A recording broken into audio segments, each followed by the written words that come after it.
ನಮಸ್ಕಾರ ಗೆಳೆಯರೆ, ನಾವು ಇವತ್ತು ಸಾಮಾನ್ಯ ಜ್ಞಾನದ ಪ್ರಮುಖ ಪ್ರಶ್ನೋತ್ತರ ಬಗ್ಗೆ ಚರ್ಚಿಸುತ್ತಿದ್ದೇವೆ. ಈ ಪ್ರಶ್ನೆಗಳ ಉತ್ತರ ನಿಮಗೆ ಗೊತ್ತಿದ್ದರೆ ಕಮೆಂಟ್ ಮಾಡಿ ತಿಳಿಸಿ ಮತ್ತು ವಿಡಿಯೋವನ್ನು ಕೊನೆವರೆಗೆ ನೋಡಿ. ಪ್ರಶ್ನೆ: Ravana ಎಲ್ಲಿನ ನಿವಾಸಿಯಾಗಿದ್ದ? Option A Bharat, B China, C Bhutan, D Sri Lanka.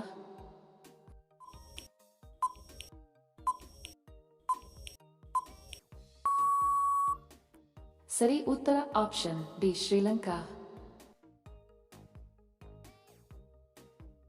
ಪ್ರಶ್ನೆ: ಕತ್ತೆಯ ವೈಜ್ಞಾನಿಕ ಹೆಸರೇನು? Option A equals ಎಸಿನಸ್, B equals ಕ್ಯಾಬಲಸ್, C ಬಾಸ್ಟಾರಸ್, D ಕಪ್ರಾ.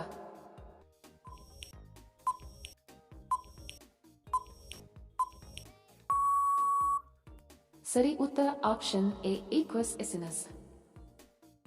Video ಕೊನೆವರೆಗೂ ನೋಡಿದ್ದಕ್ಕೆ ತಮ್ಮೆಲ್ಲರಿಗೂ ಧನ್ಯವಾದಗಳು. ಮತ್ತೆ ಭೇಟಿ ಆಗೋಣ ಇಂಟ್ರೆಸ್ಟಿಂಗ್ ವಿಡಿಯೋದೊಂದಿಗೆ. ಅಲ್ಲಿಯವರೆಗೆ ನಮಸ್ಕಾರಗಳು. ಜೈ ಹಿಂದ್.